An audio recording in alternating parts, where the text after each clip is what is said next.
شادی ہو چکی ہے اس کی؟ نہیں، میں نے کئی بار کوشش کی ہے لیکن کوئی ڈھنگ کی لڑکی یا عورت نہیں ملی۔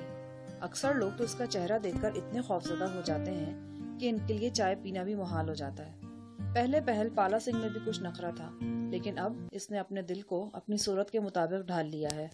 سوچتا ہے کہ کوئی کالی کلوٹی، بدصورت، بہنگی، لولی لنگڑی ہی مل جائے، لیکن لگتا ہے اس جنم میں تو بیچارے کی بیوی والی خواہش پوری نہیں ہوگی۔ ویسے ہے بڑا صابر انسان، اور وفاداری اتنی ہے کہ ابھی میں کہوں کہ جلتی بھٹی میں کود جائے تو کود جائے گا۔ میں نے کہا، اب تو پلاسٹک سرجری بھی ہونے لگی ہے۔ میں نے اسے بھیجا تھا ایک بار دہلی، وہاں ایک کلینک ہے، لیکن ابھی ہمارے ہاں یہ کام اتنے اچھے طریقے سے نہیں ہو سکتا، اور پالے کا چہرہ بھی حد سے بگڑا ہوا ہے۔ سرجن نے انکار کر دیا تھا۔ اتنے میں فون کی گھنٹی بجی۔ بابو لیاقت نے ریسیور اٹھایا اور کسی سے باتیں کرنے لگا۔ اس کی باتوں کے دوران اندرونی کمرے سے ارجمند کے چیخنے چلانے کی آوازیں آتی رہیں۔ وہ بار بار بابو لیاقت کو پکار رہی تھی۔ یہ ایک بڑی فیکٹری تھی، یہاں سے ارجمند کی آواز باہر نہیں جا سکتی تھی۔ ارجمند تو رہی ایک طرف، 10-20 افراد اکٹھے ہو کر بھی چیختے تو ان کی آواز فیکٹری کی مسلسل رواں روٹیٹنگ مشینوں کے شور میں دب جاتی۔ فون پر بات ختم کر کے بابو لیاقت نے نیا سگریٹ سلگایا اور بولا، وہ ٹیکسی ڈرائیور جو ہمیں یہاں لایا ہے، اس کا نام شکور ہے۔ یہ اس کا فون تھا۔ اس کی طرف سے آپ کے لیے خوشخبری ہے کہ ایک بڑے لوڈر کا انتظام ہو گیا ہے۔ اس میں 10, 15, 20 یا جتنے بھی صندوق ہیں آسانی سے آ سکیں گے۔ بڑی مستعدی دکھائی بھائی شکور صاحب نے، کہیں اس کا اپنا لوڈر تو نہیں؟ دراصل مجھے زری گل یاد آ گیا تھا، جس سے میں نے پارا چنار میں پک اپ کا تذکرہ کیا تھا، اور وہ اپنے ہی بہنوئی کی پک اپ لے آیا تھا۔ بابو لیاقت نے کہا، نہیں، اپنا لوڈر ہوتا تو ٹیکسی کیوں چلاتا بیچارہ؟ کسی کی منت سماجت کی ہوگی اس نے۔ یہ اسی کا کام ہے کہ اتنی رات گئے اور اتنی جلدی بندوبست کر دیا۔ دراصل یہ ساری شوق کی بات ہے۔ شوق کی؟ میں نے حیرانی سے پوچھا۔ بابو لیاقت مسکرایا۔ وہ مجھے گہری نظر سے دیکھ رہا تھا۔ سگریٹ کا طویل کش لے کر وہ بولا، میرا خیال ہے مجھے آپ کو بتا دینا چاہیے کہ آپ استاد جہانی کے طور پر پہچانے جا چکے ہیں۔ در حقیقت بیٹھک میں ارجمند اور افراہیم کے درمیان ہونے والی گفتگو میں اتنی زیادہ چیخو پکار شامل تھی کہ اس گفتگو کا بیشتر حصہ بیٹھک سے باہر بھی سنا گیا۔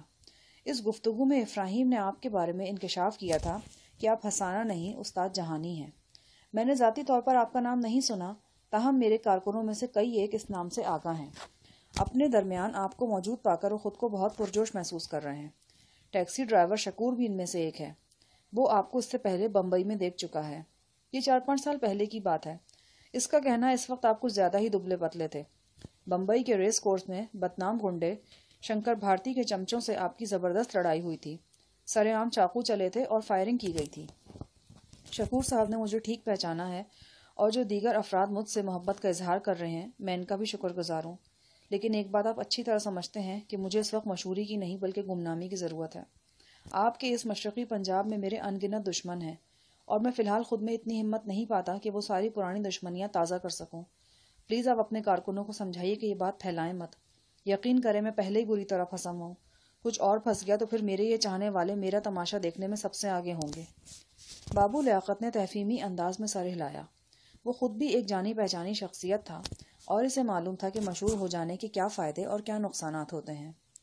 ہم 15-20 منٹ تک آئندہ کا لاہ عمل تیار کرتے رہے۔ شاید یہ گفتگو مزید جاری رہتی، مگر پھر ہم دونوں کو آفس سے نکل کر باہر فیکٹری کے صحن میں آنا پڑا۔ دراصل کہیں قریب ہی خود کا رائفل کی تڑتڑ گونجی تھی، اور پھر پولیس کاروں کے سائرن مسلسل سنائی دینے لگے تھے۔ ان آوازوں کا منبع فیکٹری سے کافی فاصلے پر تھا، لیکن چونکہ رات تھی اسی لیے یہ آوازیں ہم تک پہنچ رہی تھیں۔ بابو لیاقت نے مجھ سے کہا کہ میں آفس میں بیٹھوں، وہ ابھی تھوڑی دیر میں واپس آتا ہے۔ میں آفس میں چلا گیا اور سوچ بچار کرنے لگا کہ اگر شکور واقعی تھوڑی دیر میں لوڈر لے آیا تو ہم اپنی مہم پر ہمیں فوراً نکل جانا چاہیے یا پھر کل رات تک کا انتظار کرنا چاہیے۔ بابو لیاقت کے واپس آنے میں کافی تاخیر ہوئی۔ وہ 12 بجے کے قریب نکلا تھا۔ 3 بجے سے پہلے اس نے دوبارہ اپنی شکل نہیں دکھائی۔ اس دوران میں آفس میں بیٹھا رہا۔ 3-4 بار فون کی گھنٹی بھی بجی۔ یہ فون بابو کے دراز قد ملازم فرمان نے سنے اور بات کرنے والوں کو بتایا کہ بابو صاحب کسی کام سے گئے ہیں۔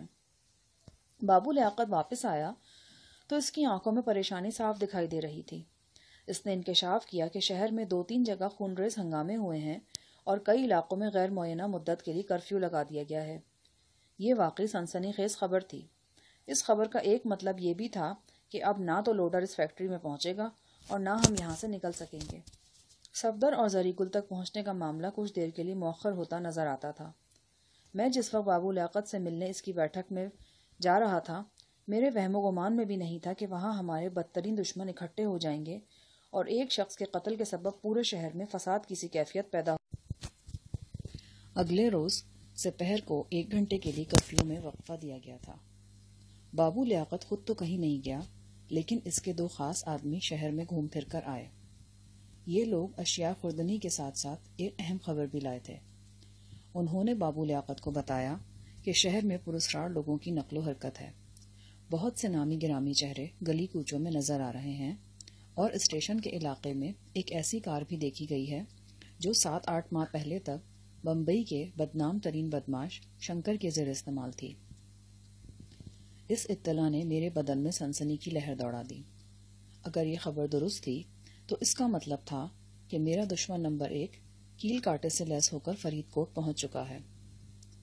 جیسا کہ میں نے بتایا کہ یہ ٹرک جو میں جھنگ سے چلا کر یہاں لایا تھا ایک طاقتور مقناطیس کی طرح تھا جو اپنے ارد گرد کی ہر بری چیز کو اپنی طرف کھینچ رہا تھا، اور یوں 36 گھنٹے کے اندر اندر فرید کوٹ میں ہر طرف خطرے کے بھوت ناچنے لگے تھے۔ میں نے بابو کے آدمیوں سے اس مشکوک کار کے بارے میں چند مزید باتیں پوچھیں اور میرا یہ یقین پختہ ہو گیا کہ شنکر مری سے فرید کوٹ تک کا سفر طے کر چکا ہے۔ اگلے 2 روز ہم نے اسی سیرامک فیکٹری میں مقید ہو کر گزارے۔ شہر کے حالات ابتر تھے۔ کرفیو میں وقفوں کے دوران بھی متحرک گروہوں میں جھڑپیں ہوئی تھیں۔ دوسری طرف ایک کثیر الاشاعت اخبار نے ان پراسرار سرگرمیوں کا نوٹس لیا تھا جو کئی روز سے فرید کوٹ میں جاری تھی۔ اخبار نے لکھا تھا کہ پچھلے چند روز میں شہر کے اندر جرائم پیشہ لوگوں کی نقل و حرکت میں اضافہ ہوا ہے اور فرید کوٹ کے باوجود اور کرفیو کے باوجود کئی جگہ وارداتیں بھی ہوئی ہیں۔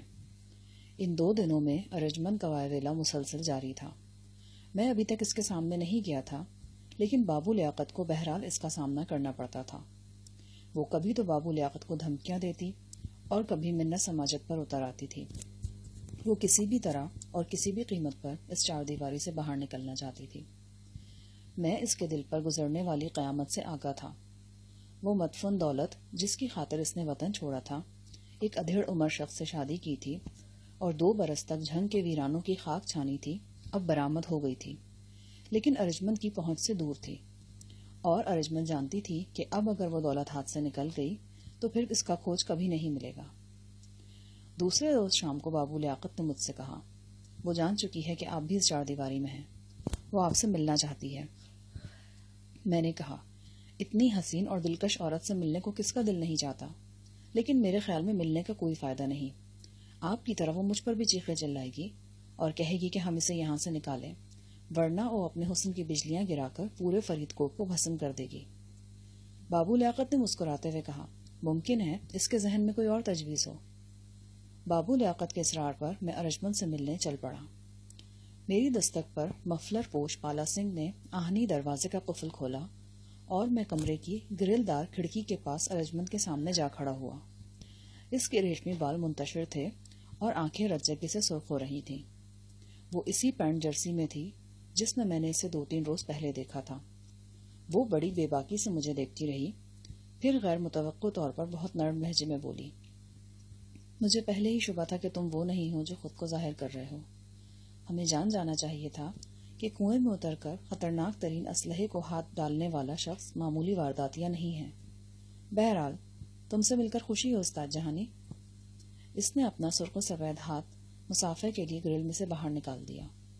میں نے بے دلی سے ہاتھ تھام کر چھوڑ دیا۔ وہ بولی، مجھے افسوس ہے استاد جہانی کہ ASI بلراج کی طرف سے تمہارے ساتھ کوئی اچھا سلوک نہیں ہوا، لیکن یہ سب کچھ قابل معافی ہے کیونکہ بے خبری میں ہوا ہے۔ شاید خود بلراج کو بھی یہ جان کر افسوس ہو کہ وہ تمہارے ساتھ اس طرح پیش آیا ہے۔ میں نے کہا، آپ کثر نفسی سے کام لے رہی ہیں۔ آپ جیسے استانیوں کے ہوتے ہوئے میں کہاں کا استاد ہوں، اور پھر لوہار کے پاس بیٹھنے سے تو کپڑے ہی جلتے ہیں۔ آپ جیسے لوگوں سے واسطہ ہو تو بندے کو اچھے برے سلوک کے لیے ہر وقت تیار رہنا چاہیے۔ ارجمند کی گفتگو سے میں نے اندازہ لگایا کہ وہ بلراج اور تیواری لال کی موت سے ابھی تک بے خبر ہے۔ اس کے علاوہ اس کا یہ شبہ بھی ابھی تک برقرار تھا کہ شاید بابو لیاقت نے اسے اپنی بیٹھک کے آس پاس ہی کہیں رکھا ہوا ہے۔ وہ گفتگو کا رخ بتدریج اس موضوع کی طرف موڑنے لگی جس نے اس کا شب و روز کا چین حرام کر رکھا تھا۔ وہ مجھے اعتماد میں لینے کی کوشش کرتے ہوئے بولی، استاد جہانی، تم نے سارے پاپڑ بیل کر دیکھے ہیں، تمہیں پتہ ہی ہوگا کہ یہ دولت کتنی بے رحم شے ہے۔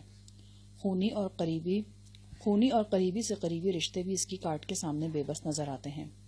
مجھے معلوم نہیں کہ تم بابو لیاقت پر کس حد تک اعتبار کر رہے ہو، لیکن میں یہ سمجھتی ہوں کہ بابو قطعی ناقابل بھروسہ شخص ہے۔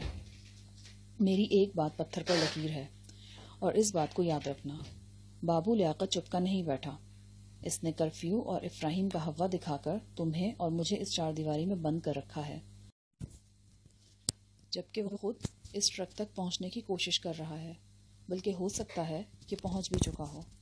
ہم بہت زیادہ وقت ضائع کر چکے ہیں استاد جہانی، لیکن ابھی بھی کوشش کی جا سکتی ہے۔ بابو لیاقت کی باتوں میں مت آؤ، یہاں سے نکلنے کی ترکیب سوچو۔ میں تمہارے ساتھ ہوں، میرے سارے کارندے تمہارے ساتھ ہیں، ہم ہر جال توڑ کر یہاں سے نکل سکتے ہیں۔ ایک دم اس کی آنکھوں میں آنسو آ گئے۔ ان صندوقوں تک پہنچنے کے لیے میں نے بڑی مصیبتیں اٹھائی ہیں استاد، میں اب یہ دولت یوں برباد ہوتے نہیں دیکھ سکتی۔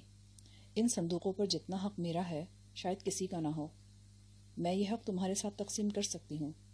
تم جو کہو گے میں ماننے کو تیار ہوں، لیکن ناقدرے لوگوں کے ہاتھوں سے اس دولت کے یوں حصے بکھرے نہیں ہونے چاہیے۔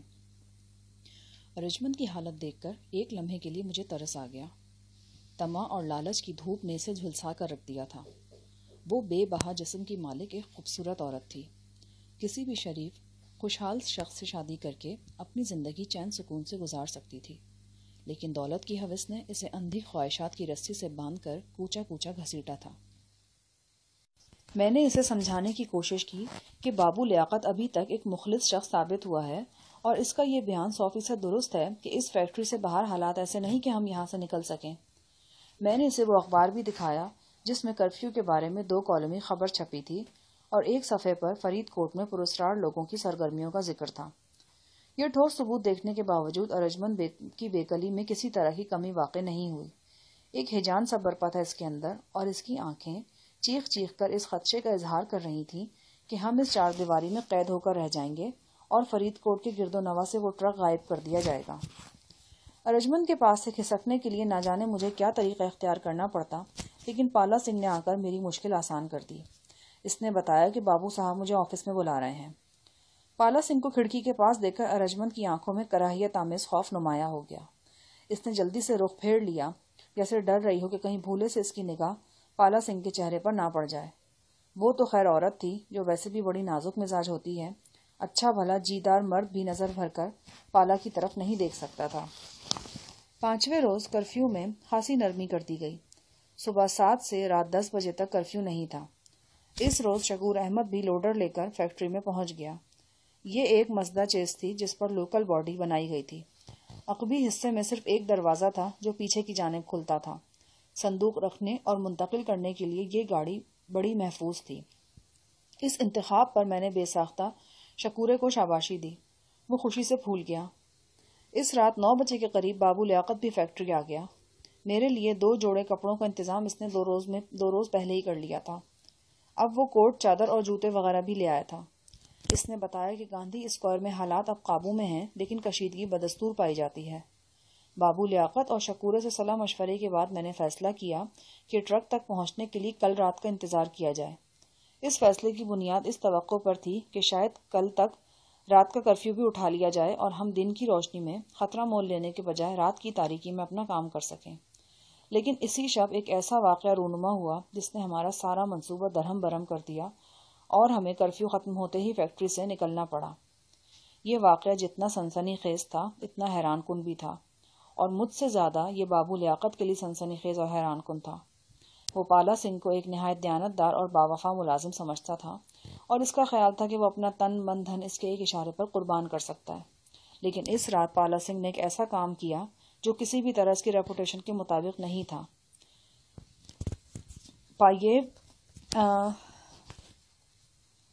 یہ وہ غلطی تھی جو روز اول سے ابن آدم کے نصیب میں لکھی گئی ہے، جو ہر روز ہزارہ انسانوں سے ہزارہ صورتوں میں سرزد ہوتی ہے اور شاید حشر تک ہوتی رہے گی۔ تاہم پالا سنگھ کے حوالے سے یہ غلطی اس لیے زیادہ تعجب خیز تھی کہ وہ ایک ایسا بدصورت مرد تھا جس کی باہوں میں کسی عورت کا سمانا تو دور کی بات ہے، کوئی آدم زادی اس کے پاس سے بھی نہیں گزرتی تھی، لیکن ایک آدم زادی اس کی باہوں میں سمائی تھی، اور آدم زادی بھی ایسی جو سرتاپا حسن تھی۔ وہ ارجمند بانو تھی۔ تاریک اور سنسان شب کے اندھیرے میں اس عورت نے اپنے پہرے دار سے ایک عجیب و غریب سودا کیا تھا۔ اس نے اپنا انتہائی حسین جسم انتہائی بدصورت پالا سنگھ کے حوالے کر دیا تھا اور اس کے بدلے میں اپنے لیے رہائی حاصل کر لی تھی، رہائی جو اس کے لیے زندگی اور موت کا سوال بنی ہوئی تھی۔ در حقیقت اس سودے میں دونوں فریقوں نے کچھ کھو کر کچھ پایا تھا۔ ارجمند نے اپنے دل پر ستم کے پہاڑ توڑے تھے اور خود کو ایک انتہائی کریہ شخص کے حوالے کر کے اس چار دیواری سے آزادی حاصل کی تھی۔ دوسری طرف پالا سنگھ نے اپنی ساری نیک نامیاں اور وفاداریاں داؤ پر لگا کر ایک شاداب جسم سے اپنی ازلی پیاس بجھا لی تھی۔ معلوم نہیں یہ سودا کب اور کیسے طے ہوا، لیکن یہ ہو چکا تھا اور اس کے ہونے میں کوئی شک کی گنجائش نہیں تھی۔ الگ صبح ایک ملازم کی اطلاع پر جب ہم اس کمرے میں پہنچے جہاں ارجمند کو رکھا گیا تھا تو کمرے کا دروازہ چوپٹ کھلا پایا۔ ارجمند کہیں نظر نہیں آتی تھی۔ وہ آہنی دروازہ بھی کھلا تھا جس کی چابی ہر وقت پالا سنگھ کے پاس رہتی تھی۔ اس واقعے کے بعد جب پالا سنگھ کو بھاگ جانا چاہیے تھا، لیکن وہ بھاگا نہیں تھا۔ ہم نے اسے فیکٹری کے پچھواڑے کاٹ کباڑ کے درمیان ایک چارپائی پر مدہوش پڑے پایا۔ اس نے بہت زیادہ شراب پی رکھی تھی۔ جب اسے ہوش میں لا کر جھنجھوڑا گیا تو وہ نشے میں بڑبڑانے لگا۔ میں گناہگار ہوں بابو جی، میں تمہارا اپرادھی ہوں، مجھے گولی مار دو یا کسی بھٹی میں پھینکوا دو۔ میں نے تم سے دغا کی ہے بابو جی، میں نے تمہیں دھوکہ دیا ہے۔ وہ خوبصورت بلا مجھ سے چمٹ گئی تھی، میں نے اس سے اپنی جان نہیں چھڑا سکا۔ میں کتا ہوں، بلکہ میں کتے سے بھی بدتر ہوں۔ میرا سر اپنے پاؤں سے کچل کر مجھ پر رحم کر دو بابو جی۔ بابو لیاقت سچ مچ آپے سے باہر ہو گیا۔ وہ پالا سنگھ پر پل پڑا۔ پالا سنگھ کے چہرے سے مفلر لپٹا ہوا کھل گیا تھا۔ اس کا بے حد کریہ چہرہ ملگجے اجالے میں عیاں ہو گیا۔ بابو لیاقت نے پہلے اسے بے دڑے ٹھوکریں رسید کی، پھر اٹھا اٹھا کر دیواروں سے مارنے لگا۔ مجھے لگا کہ وہ اسے جان سے مار دے گا۔ میں نے ان دونوں کے درمیان آ کر بمشکل پالا سنگھ کی جان بچائی۔ پالا سنگھ چیخ رہا تھا، مجھے مار ڈالو بابو جی، تم نہ مارو گے تو میں اپنے ہاتھوں سے خود کو گولی مار لوں گا۔ ہاں ہاں ماروں گا تجھے، اور کتے کی موت ماروں گا۔ تیری ٹانگیں چیر کر گاندھی چوک میں پھینکوں گا اور لوگوں کو بتاؤں گا کہ یہ ہے وہ وفادار نوکر جس نے ایک عورت کی خاطر اپنے مالک کے منہ پر تھوکا ہے۔ میں بمشکل بابو لیاقت کو کھینچتا ہوا آفس کی جانب لے گیا۔ اس کے ملازم مدہوش پالا سنگھ کو گھسیٹ گھساٹ کر گودام میں لے گئے۔ آفس میں پہنچ کر بابو لیاقت سر پکڑ کر بیٹھ گیا۔ انسان کیا ہے؟ ایک گورکھ دھندا ہے۔ اس کے اندر نہ جانے کیسے کیسے طوفان پلتے ہیں۔ خوبصورت چہروں کے پیچھے بھیانک چہرے ہوتے ہیں اور بھیانک چہروں کے پیچھے بھی بھیانک چہرے ہوتے ہیں۔ ایک ایسی کتاب ہے انسان کہ اسے پڑھتے ہوئے ہر لحظہ ایک نیا انکشاف سامنے آتا ہے۔ مجھے وہ پیر صاحب یاد آ گئے جن سے جھنگ کے گرد و نواح میں ملک صاحب کے گودام میں ملاقات ہوئی تھی۔ وہ آنکھوں میں سلیمانی سرما لگا کر بیٹھے تھے اور دعویٰ کرتے تھے کہ وہ بہت دور تک دیکھ سکتے ہیں، لیکن وہ سامنے کی چیز بھی نہیں دیکھ سکتے تھے۔ دوسری طرف سرحدی گاؤں کا بوٹا سنگھ تھا۔ وہ لوگوں کی نظروں میں ایک بیکار نشے باز شخص تھا، لیکن اس کے اندر ایک ایسی بجلی چمکتی تھی جو ہر آنکھ سے اوجھلتی۔ اچانک بابو لیاقت کی آواز نے مجھے خیالوں سے چونکا دیا۔ وہ بڑے گھبرائے ہوئے انداز میں اندر داخل ہوا اور اپنے لرزاں ہاتھوں سے سگریٹ سلگا کر بولا، میرا خیال ہے اب ہمیں جلد از جلد یہاں سے نکل جانا چاہیے۔ وہ عورت ہم سب کے لیے بہت بڑا خطرہ ثابت ہوگی۔ اس بارے میں دوسری رائے کوئی نہیں ہو سکتی، لیکن سوال یہ کہ اب جائیں گے کہاں؟ یہ آپ مجھ پہ چھوڑ دیں، میرے پاس 2-1 ٹھکانے ہیں یہاں پہ۔ بابو لیاقت، اگر ہمیں اس فیکٹری سے نکلنے کا خطرہ مول ہی لینا ہے تو پھر کیوں نہ ابھی ٹرک کی طرف نکل جائیں۔ بابو لیاقت کا چہرہ ایک دم پھیکا پڑتا محسوس ہوا۔ میں نے اندازہ لگایا تھا کہ بابو لیاقت ایک دلیر اور بااثر شخص ہونے کے باوجود ہنگامہ آرائی سے ڈرتا ہے۔ ظاہر ہے ہر شخص کا اپنا مزاج ہوتا ہے، ویسے بھی وہ سیاسی آدمی تھا اور ایسے لوگ ہاتھ پاؤں بچا کر کام کرنا چاہتے ہیں۔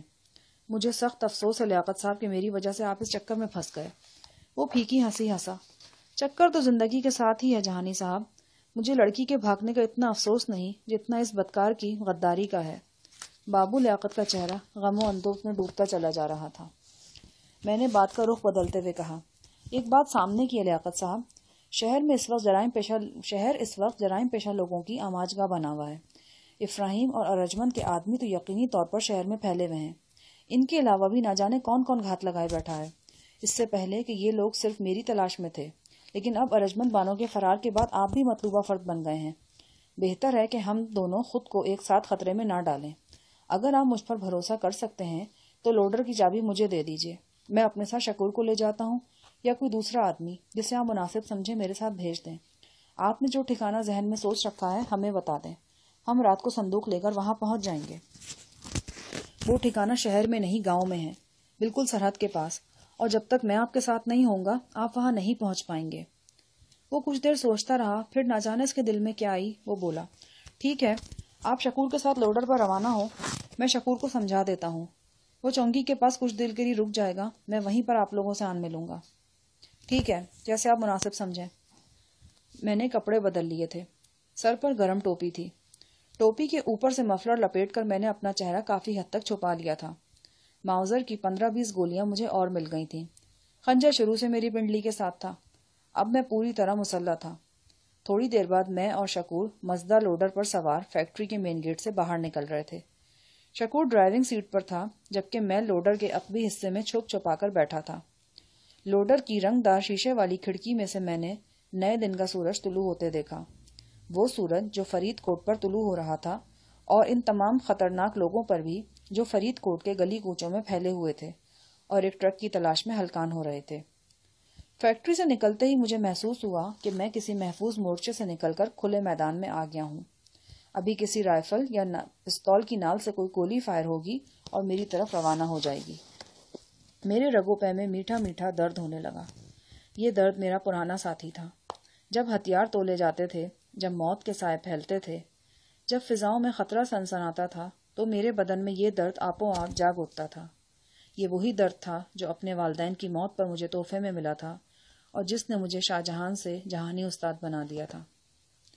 لوڈر کے اندر سامان تھا۔ یہ سامان گتے کے چوکور ڈبوں کی شکل میں تھا۔ ان ڈبوں میں خوبصورت آرائشی ٹائلیں پیک تھیں۔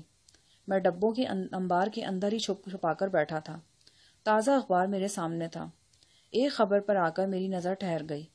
یہ خبر اس تصادم کے بارے میں تھی جو 6 روز پہلے بابو لیاقت کی بیٹھک میں افراہیم اور ارجمند کے غنڈوں کے درمیان ہوا تھا۔ اخباری خبر کے مطابق اس تصادم میں 3 آدمی مارے گئے تھے، اور یہ 3 اموات اس سنگین ہنگامے کا باعث بنی تھی جس کے نتیجے میں فرید کوٹ اور گرد و نواح میں ہندو سکھ فساد شروع ہوا تھا اور مزید کئی جانیں ضائع ہوئی تھیں۔ چونکہ اس ہنگامے کا آغاز بابو لیاقت کی بیٹھک سے ہوا تھا، لہٰذا قتل ہونے والے ASI بلراج کے کچھ ساتھی بابو لیاقت کو بھی مورد الزام ٹھہرا رہے تھے۔ تاہم اس جھگڑے کے اصل فریق ہندو اور سکھ ہی تھے۔ لوڈر ناہموار سڑک پر ہچکولے کھاتا آگے بڑھ رہا تھا اور میری نظریں اخبار پر جمی تھیں۔ ابھی ہم فیکٹری سے بمشکل 3-4 فرلانگ ہی دور گئے ہوں گے کہ لوڈر کی رفتار آہستہ ہوئی اور پھر وہ سڑک سے اتر کر رک گیا۔ میں نے لوڈر کی کھڑکی سے باہر جھانکا۔ اس کھڑکی میں رنگدار شیشہ لگا تھا اور اس طرح فکس تھا کہ کھڑکی کھولی نہیں جا سکتی تھی۔ معلوم نہیں ایسا شیشہ لگائے جانے میں کیا حکمت تھی۔ رنگدار شیشے کی دوسری جانب مجھے پولیس کے اہلکار نظر آئے اور تیزی سے دھڑکتا ہوا دل کچھ اور تیز ہو گیا۔ ایک موٹے تازے سکھ سب انسپیکٹر کے ساتھ 2 کانسٹیبل یا ہیڈ کانسٹیبل کھڑے تھے۔ سکھ سب انسپیکٹر شکور کو لوڈر سے نیچے اتروا چکا تھا اور اس سے سوال جواب کر رہا تھا۔ کہاں سے آ رہا ہے یہ لوڈر؟ فیکٹری سے۔ کس فیکٹری سے؟ سیرامک فیکٹری سے۔ سیدھی طرح جواب دو۔ سیرامک کی تو ورک شاپ ادھر ایک ہی ہے، بابو لیاقت کی۔ ہاں، بابو لیاقت کی ورک شاپ سے آ رہا ہوں، شکور نے کہا۔ دروازہ کھولو۔ سب انسپیکٹر نے نادر حکم شاہی جاری کیا۔ میں نے ماؤزر ہاتھ میں لے کر سیفٹی لاک ہٹا لیا۔ میرے لیے انڈین پولیس کے ہتھے چڑھنا بھی اتنا ہی نقصان دہ تھا جتنا افراہیم یا شنکر کے نرغے میں آنا۔ اس بات کا خطرہ تو شروع سے موجود تھا کہ فیکٹری سے نکل کر میں ہنگاموں کی زد میں آ جاؤں گا، لیکن یہ توقع نہیں تھی کہ سر منڈواتے ہی اولے پڑ جائیں گے اور ہم فیکٹری سے 4 فرلانگ دور بھی نہیں جا پائیں گے کہ ناکے پر روک لیے جائیں گے۔ لوڈر کے عقب میں واقع اکلوتا دروازہ دھڑ سے کھلا اور میں نے سکھ سب انسپیکٹر اور اس کے عملے کی آوازیں اپنے بالکل قریب سنی۔ سب انسپیکٹر نے شکور کو مخاطب کیا اور گتے کے ڈبوں کو غلیظ گالی دے کر بولا، کیا ہے ان کے اندر؟